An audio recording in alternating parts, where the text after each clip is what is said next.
Thank you. I was very pleased to hear in the last panel that John Maeda said to be creative is about making mistakes, which we shouldn't be embarrassed about. Now, I'm pretty sure I'm going to make a lot of mistakes today in my presentation, and I'm happy that I don't need to be embarrassed about it.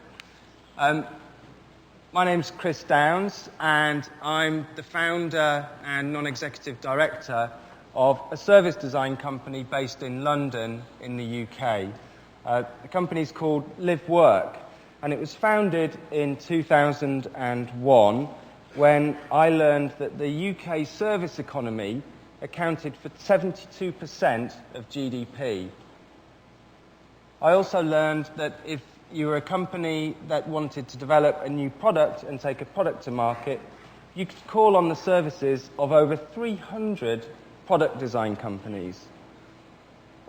And yet, if 72% of the economy was service, not one of those companies was set up to help me as a business develop and launch a new service. So the logic seemed clear to me and my partners that there was a massive need, in the UK at least, to develop a new kind of design company that helped companies create new services and improve on the customer experience of existing ones. So over the last 10 years, we've worked very closely with companies across many sectors, including Orange, Samsung, Sony Ericsson, the BBC, and the NHS. And over those 10 years, we've seen many incredible changes. I've seen Orange, an enormous mobile telecoms company, provide internet services and TV to my home. I've seen the BBC, our very famous TV service, provide mobile applications. And I've also seen the NHS, our public national health service, stop providing services to multiple sclerosis sufferers, instead offering them the opportunity to develop services for each other. So these have been massive changing times, and I was asked for this conference to think about, in a converging world, where the new competition was coming from. And my conclusion from thinking back about all of these projects, that the competition wasn't coming from overseas, nor was the competition coming from new technologies, or necessarily small startups. Competition was coming from here. And I don't mean a bronze statue, that would be ridiculous. It would be easy if that was our competition. They don't even move. But I'm not referring necessarily to the sculpture, but to what it represents. The real competition, I believe, for many of our clients, is coming from within. It's their own very restrictive thinking. It's the way they perceive the world and the way they interact with the world is what's limiting their potential for growth and innovation. And I can summarize that thinking by describing it as industrial thinking. It's thinking that was defined at the turn of 2 previous centuries, whose dominant technology, I believe, in terms of the impact that it's had on society and our culture, the dominant technology was the production line. And the production line changed what we bought, it changed the way we worked, and it changed the way we lived. It even has changed the way we think and the way we talk. Now, the production line was a fairly simple, mechanistic process, and the word line in it gives an awful lot away. At the beginning of that line is raw material. At the end of that line is waste. In the middle of the line, you have some form of production, which is often in the form of industry. At the other side of the middle are the consumers. We're designed to take the raw materials through production, we consume it, and we create the waste. Now, I trained originally as a product designer, so I tend to think about industrial thinking as product thinking. And product thinking has given us a world that has, as Alvin Toffler, the famous futurologist, described, a world where production and consumption have been driven apart. And it's given us a very polar view of the world. So we tend to have two options for anything. So if we take transport, product thinking gives us a product solution, which more often than not is a car. Owning a car is fantastic. I have complete freedom. I can drive it wherever I want, whenever I want. And even more importantly for me, I can tell my neighbours something about my status by the car that I own. But it's also quite restrictive. Lots of other people like to own cars, and so we have congestion. And parking it in a city centre is almost impossible. So I turn to the alternative at the other end of the spectrum, which is transport service. And what I have are buses. Buses are great. I don't have to park them in the centre of town, and they're not subject to the same level of congestion as a car, thanks to dedicated lanes. But then it doesn't really work for me because they have a fixed timetable and they have fixed routes. And in London, at least, I often have to sit next to very smelly people. And then if we look at leisure, product gives me trainers, it gives me tennis rackets. They're great. It means I can go running whenever I want, I can play tennis with whoever I want to. But trainers, owning a pair of trainers doesn't incentivize me. It doesn't get me up in the morning and make me go for a run. So I turn to the service alternative. I join a gym. Now, the incentive for me exercising now is my monthly fee. And I'm hoping that being exposed to other active people will really boost my physical fitness. Unfortunately, it's in a fixed location that tends to be busy at the times that I really want to use it. And instead of being incentivized by the people around me, I find I'm incredibly intimidated by them. And finally, this is how product thinking, I think, has affected media. I can buy media as a product. I can buy CDs. I can buy as much music as my wife will let me. That's fantastic. I have a very diverse collection.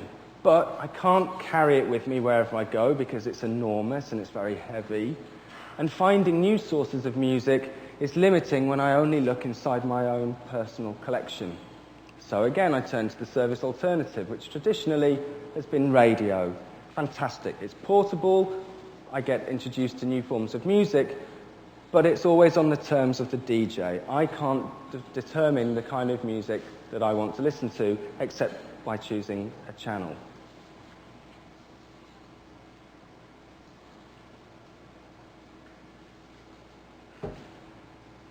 So looking to the future, looking to an age that we're already in. We're no longer in the industrial age. We're in an information age. And I'm very heartened to learn about the Ministry of Knowledge Economy in Korea. I think that's a fantastic pointer to the future that says that we've got to take product thinking and we've got to turn it on its head. And for me, the logic is to turn product into service. So let's start for the next generation thinking on service terms rather than product terms. That means removing ourselves from the dominant technology of the production line and starting to embrace the technology of networks. I'm now going to give you 3 of the key points that I've learned over the last 10 years that keep coming up again and again with every project that we do with a client in the shift from taking them from a product to a service thinking model. The first and most important thing is that we have to put people at the heart of the proposition. Now, in the industrial age, with product thinking, the organisation was always at the centre. And the focus of the organisation was to look for operational efficiency in the drive towards profit. But now we've got to step outside the organisation, stop looking internally, and look towards the customer, the user, the participant, the citizen. I thought the keynote this morning was really interesting, but I also had one really enormous concern. Dr. Petrosky was describing a world that seemed to be inhabited by engineers and scientists. Occasionally, on one or two slides, he let venture capitalists in. But nowhere in his presentation did he talk about us, the people that all of this stuff is designed for, the end user, the citizen, the customer. So we've got to put people at the heart of the proposition. And that means doing something more than traditional market research. We can't keep them at arm's length by sending them questionnaires or introducing them to very fake environments such as focus groups. Market research has its place. Talking to thousands of people is very good at getting you to one truth. It will help you understand whether or not an idea you already have is viable or not. But what it won't do is bring you close to your customer and help you understand, help you define what it is you want to give them in the first place. So rather than talk to thousands of people at arm's length with a 20-point questionnaire, you must start to employ the services of social anthropologists and ethnographers who are able to get deep under the skin of users to look for their unmet and latent needs. Spending a lot of time to get to know 3 customers in depth will give you 10 insights that you can innovate and design from. Sending a questionnaire to 1,000 customers will just give you consensus. The second point in service thinking is to create a network out of anything and everything, and to think about whatever it is you're doing now as part of a bigger ecosystem. So putting people again in the center, we connect everything.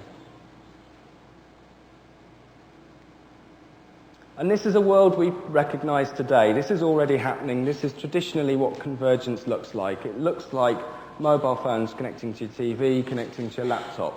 That's great. That's a fairly standard product service system, and I think we're already there. But when I say network everything, I mean everything. I mean we've got to start to introduce public and private sector organizations into the network as well.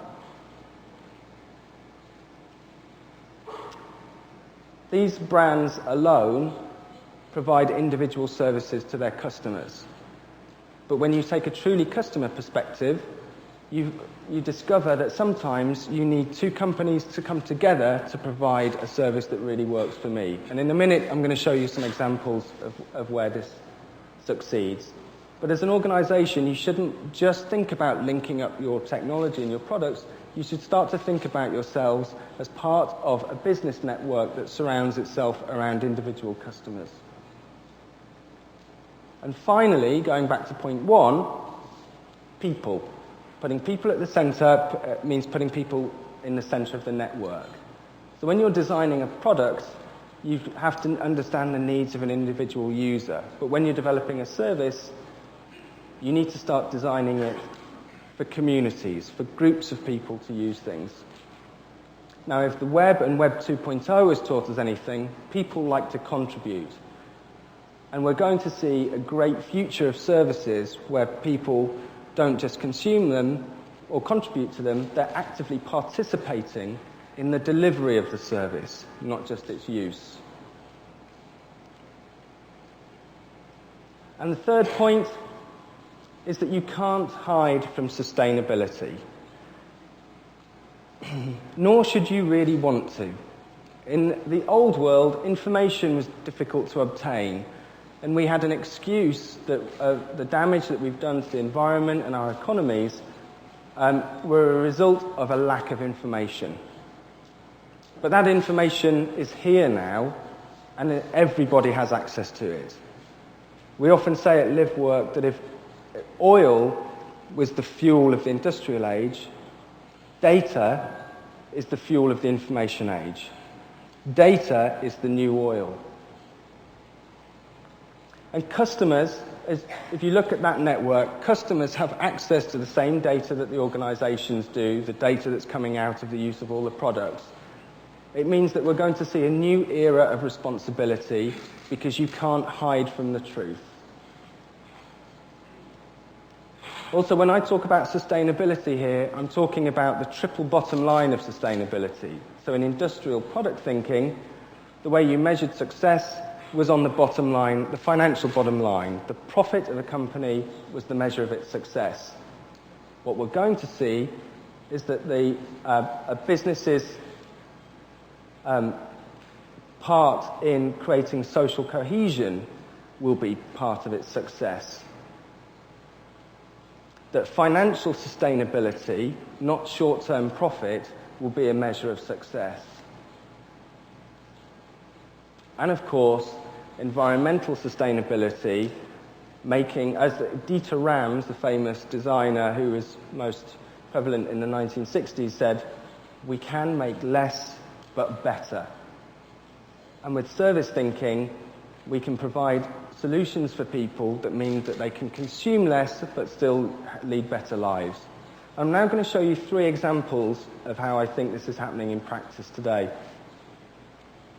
The first is going back to the 3 areas that I pointed out earlier, transport.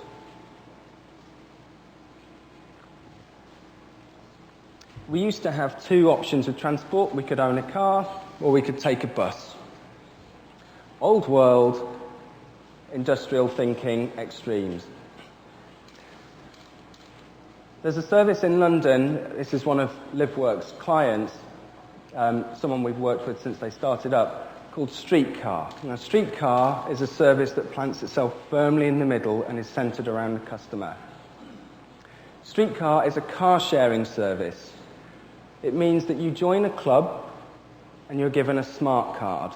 Whenever you need to use a car in central London, you either phone up or go online to book your car in advance. From then on, you pay a fixed fee of just under £4 an hour to use that car. And these cars are dotted all over London. Once you're finished with the car, you simply bring it back to the parking place that you picked it up from. So it's a pay-per-hour car. So it means I have the freedom of car ownership. I can pick one up whenever I like, and I can drive it wherever I like.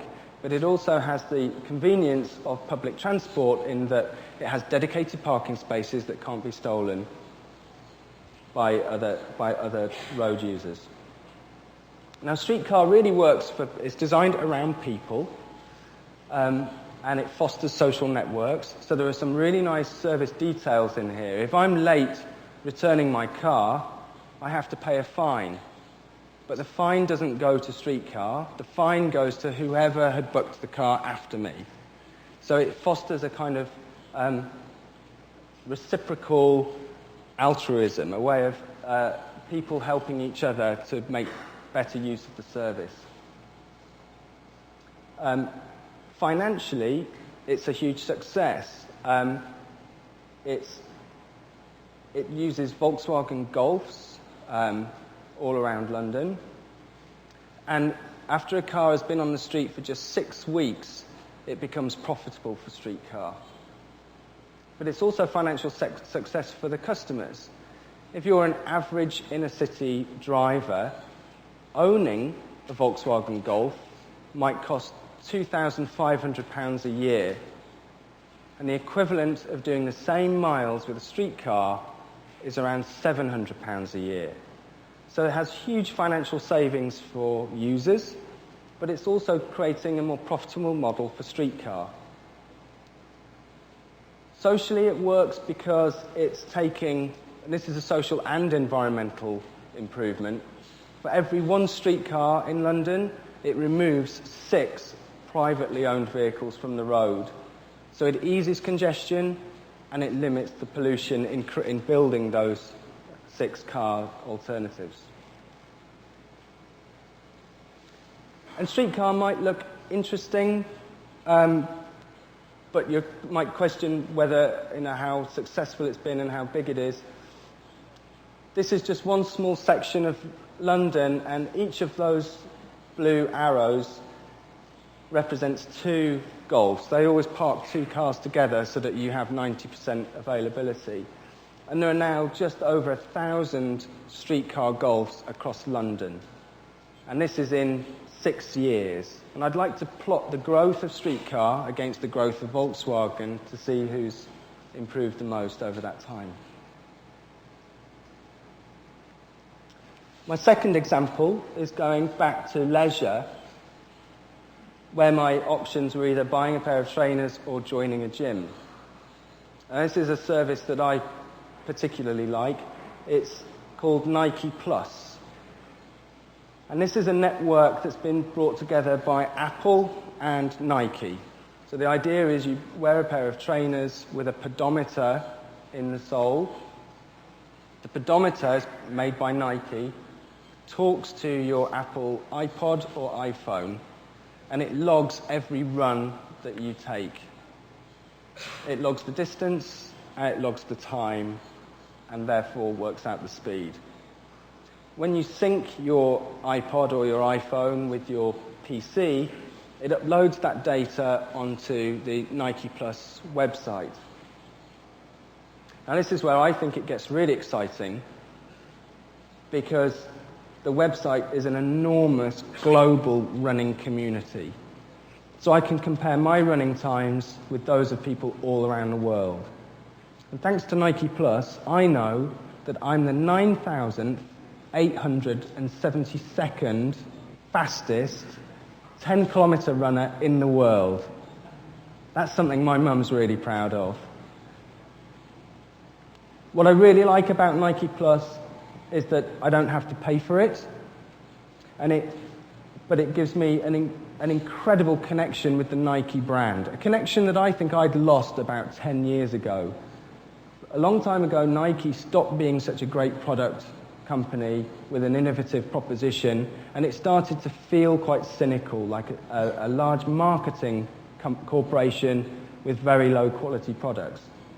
But now they're providing me with a genuinely useful service that's connecting me with a global running community and giving me the incentive to start exercising again on my own terms. So I can run whenever I like, but I know that I'm running with at least a million other people around the world. And the third example, media. It's inevitable that I'll end up talking about Apple and iTunes here, and I apologise for that, but they have done an enormously fantastic job of bridging the 2 worlds of product and service. And now I do have my entire music collection on the go, and I do have access to a large catalogue. But more recently, I think there are 2 service innovations that have started to improve on what Apple started with. And the first is a service that I think is only available in the UK and Europe, but it's called Spotify. And what Spotify have done is bought the entire, well, as big a music catalogue as they could possibly get hold of. It's pretty exhaustive. They've bought that music catalogue and they're giving it to us for free. So I can log into Spotify and listen to any music I want for free, legally. Admittedly, every 10 minutes or so, I have to listen to a small number of adverts, like I do on commercial radio. But if I paid a subscription fee of about £10 a month, they'll remove those adverts so I can listen to the music that I want at any time. The really exciting innovation for me, though, in Spotify, and there's another similar service called Last.fm, also available in Europe, is the community aspect. I can start to listen to things my friends are listening to at the same time. So my niece, who lives in the north of England, I live in the south. In the evenings, she's much cooler than I am. She's in her early 20s. She knows about all the great music. I can tune into Spotify and ask it to listen to whatever she's listening to at the same time. So not only am I listening to the music collection I like, but I can learn about other music from the community that are creating it.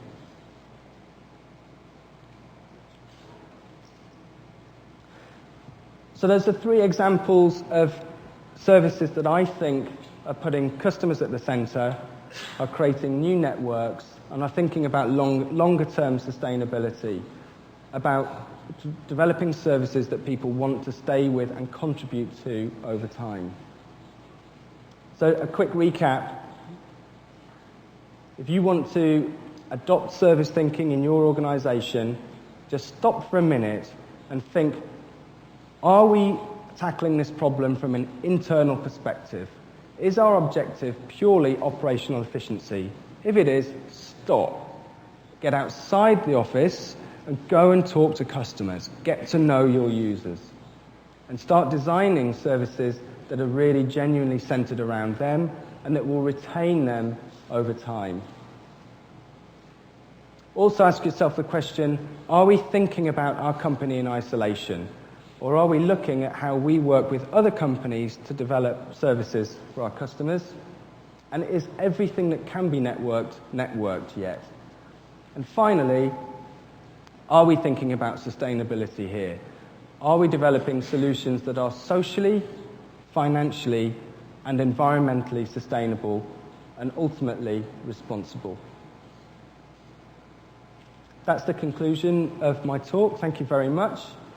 One last thing, I completely underestimated how many business cards I would need to bring today.